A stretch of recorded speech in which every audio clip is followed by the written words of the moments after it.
అందరికీ నమస్కారం అండి.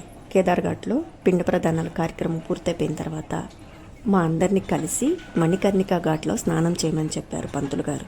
మేమందరం కలిసి ఇక్కడికి వచ్చాం. చూడండి, మణికర్ణికా ఘాటు ప్రత్యేకత మనందరికీ తెలుసు కదండి. చాలా పవిత్రమైన ప్లేస్. ఈ ప్లేస్ అంతా వీడియో తీసుకుందాం అనుకున్నాను, బట్ ఇక్కడ జరుగుతున్న పనుల వల్ల వీడియో తీయలేకపోయాను. ఈ ఘాట్లో 365 రోజులు 24 గంటలు కూడా శవాల దహన సంస్కారాలు జరుగుతూ ఉంటాయి. నిప్పు ఆరదండి. ఇక్కడ చూడండి, ఇది మణికర్ణిక కుండము. ఈ కుండాన్ని సాక్షాత్తు విష్ణువే తన చేతులతో తవ్వారని కథలు కూడా ఉన్నాయి.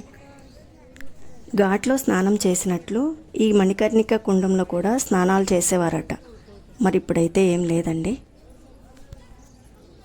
ఈ మణికర్ణిక ఘాటు అటుపక్క శవాలు కాలుతూ ఉన్న ప్రదేశంలో నేను వీడియో తీయటం కుదరలేదండి. జస్ట్ యువతల వైపు మాత్రమే తీస్తున్నాను. మణికర్ణిక ఘాట్లో రత్నేశ్వర మహాదేవ్ టెంపుల్ సగం వరకు ఇసుకలోనే ఉంటుంది. ఇంకా 9 డిగ్రీలు పక్కకు ఒరిగి కూడా ఉంటుందంటండి. ఒక్క ఎండాకాలంలో 2-3 నెలలు మాత్రమే స్వామివారిని దర్శనం చేసుకోవచ్చు. ఇంకా మిగతా టైం అంతా కూడా ఈ విధంగానే ఉంటుంది. ఈ స్వామిని చూడాలంటే ఖచ్చితంగా ఎండాకాలంలోనే కాశీకి వెళ్ళాలి.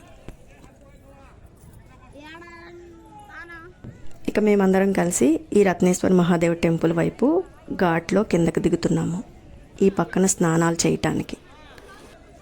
ఘాట్లో వాటర్ చాలా చల్లగా ఉన్నాయండి. ఫిబ్రవరి నెల కదా, చాలా ఐస్ కూల్గా ఉన్నాయి.